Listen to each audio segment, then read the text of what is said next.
Ansiedade e pânico são a mesma coisa? Não, não é a mesma coisa. Algumas pessoas pensam que sim, mas existem pessoas que passam a vida inteira tendo crise de ansiedade, vivendo sob a ansiedade sem desenvolver transtorno de pânico. Qual é a diferença entre ansiedade e pânico? Se você não viu ainda, tem ainda um vídeo aqui no canal falando sobre ansiedade, de maneira detalhada, procura lá. Hoje eu vou me concentrar somente no pânico, tá bom? Ansiedade são medos, né? Nosso corpo dizendo que a gente está em perigo. Então ele entra num sistema luta e fuga e começa a liberar de maneira excessiva a adrenalina. A adrenalina, por sua vez, ela gera reações, né? Essas reações você vê no outro vídeo, tá bom? O pânico, ele é caracterizado pela junção ou pela soma de 3 elementos.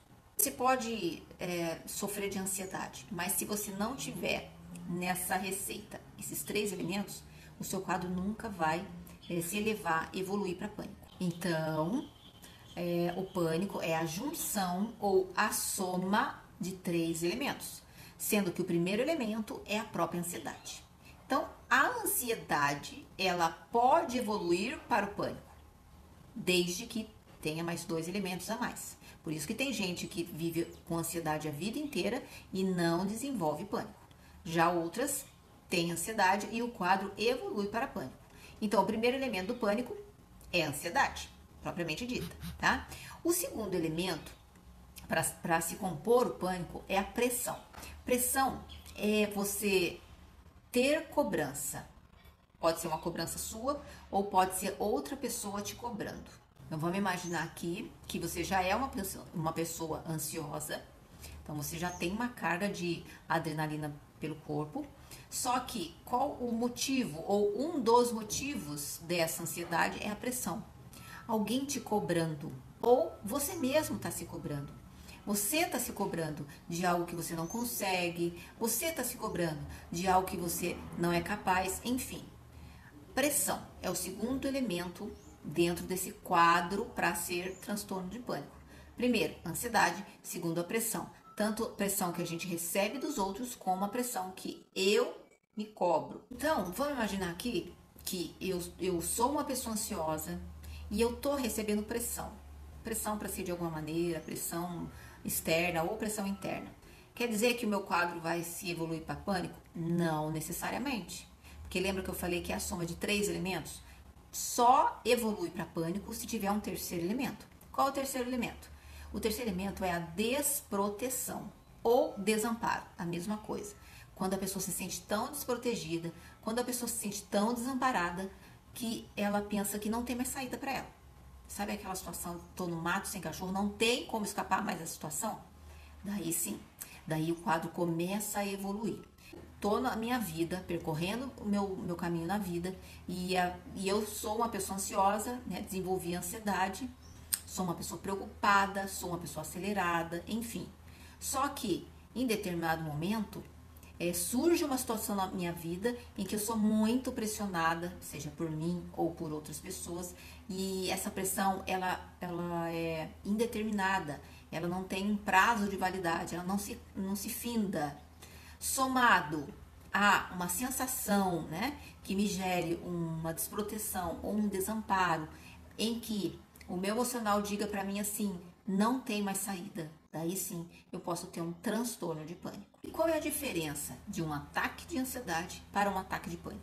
Bom, como você já deve ter visto no outro vídeo, o ataque de ansiedade, ele vai evoluindo, não começa com um gatilho, né? Um gatilho mental, esse gatilho faz o coração disparar, faz o pé e a mão esfriar, e eu expliquei direitinho lá. Só que em determinado momento, o corpo ele vai voltando ao seu estado de homeostase, vai voltando, vai se regulando e você começa a acalmar. Só que se acrescentar a esse episódio, esses 2 novos elementos que eu falei para você agora, que é pressão e desproteção, esse quadro de ansiedade ele não vai se regular, ele vai progredir. Daí começa a entrar num desespero mental, com uma sensação de falta de ar e uma sensação de morte. Parece que o seu corpo ele está entrando em colapso, parece que você vai morrer de verdade. E o seu desespero, ele é tão grande, a certeza de que você vai morrer é tão grande que você não consegue ficar parado. Você vai pedir ajuda para ir para um hospital, porque você pensa mesmo que você está à beira da morte. Então, isso é caracterizado um transtorno de pânico. Fora isso, o que você tem, se não chegar nesse ponto de colapso, de sensação de morte, de você querer ir para o hospital, você está tendo um ataque de ansiedade mesmo. A ansiedade, ela é autorregulável, o próprio corpo ele vai entrar em homeostase. E como fazer para se livrar desse transtorno de pânico? Será que o transtorno de pânico é uma doença? Já foi dito por várias publicações que não. O transtorno de pânico não é uma doença.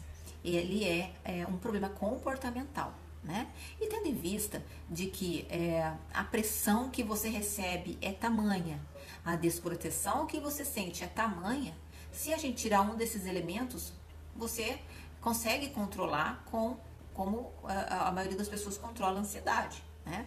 E eu dei uma dica de como controlar a ansiedade com a respiração, vai lá e vê. Mas para você se livrar do transtorno de pânico, você precisa tirar da sua vida todo o peso que está te sobrecarregando, toda a pressão que você está sentindo. Então, para você se livrar de uma vez por todas do transtorno de pânico, se é que você chegou ao nível de ir para o hospital e ter uma sensação de colapso, na verdade, você tem que tirar um desses elementos dessa receita, né? Então, você pode tirar a pressão, ou como eu falei, a pressão ou a cobrança, né? A cobrança que que as pessoas estão fazendo de você, ou que você mesmo está se cobrando. E para a gente poder tirar a cobrança, a gente tem que aprender a dizer não para os de fora, aprender a aceitar as nossas limitações, para que essa cobrança interna pare de acontecer. Se você conseguir fazer isso, você vai ver que você não vai chegar ao ponto de ter esse colapso, né? Essa sensação de morte. Por quê? Porque vai deixar de ser pânico se você tirar esse elemento. Existem soluções paliativas, né, para esse problema, tanto de ansiedade como para o pânico, né? O que eu estou dando aqui são sugestões paliativas. Já dei lá na ansiedade, agora dou no pânico, né? Você parar de se cobrar, parar de receber cobrança por falar não, ou parar de se cobrar por aceitar quem você é, né, as suas limitações.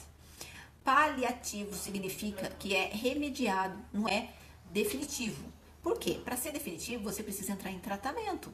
Porque por que você está tendo esses transtornos, né, de pânico, essas crises de ansiedade? Porque existe um fundamento o qual você está fragilizado, existe um fundamento que você está se sentindo desprotegido, e isso tudo tem origem lá na infância. Algum trauma, alguma dor que você passou lá atrás. Mas você pode me perguntar assim, mas e como que eu vou lembrar, né? Agora eu não lembro do que aconteceu, não lembro de nenhum trauma. Por isso que eu falo para você que o tratamento, né, ele é muito importante, né? A gente pode fazer as nossas remediações usando essas técnicas de respiração, né? Mas tudo é paliativo.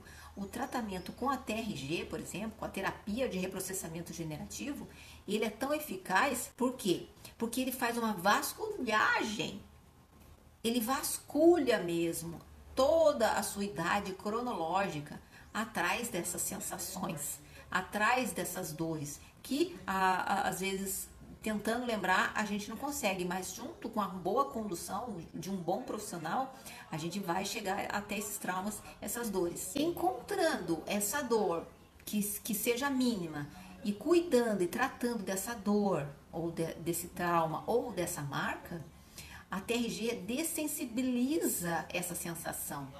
De modo que o inconsciente ele vai ficando mais maduro, ele vai começar a se comportar como um amadurecimento natural ou como um adulto. O que acontece hoje é que muitas das vezes o inconsciente ele não está maduro o suficiente, porque ele está cheio de dores e traumas infantis. E é por isso que as pessoas agem como se fossem crianças, né? Elas tomam decisão como uma criança ou um adolescente toma, e não como um adulto, porque o emocional, né, o inconsciente, ele não conseguiu amadurecer o suficiente para tomar as atitudes que um adulto tomaria.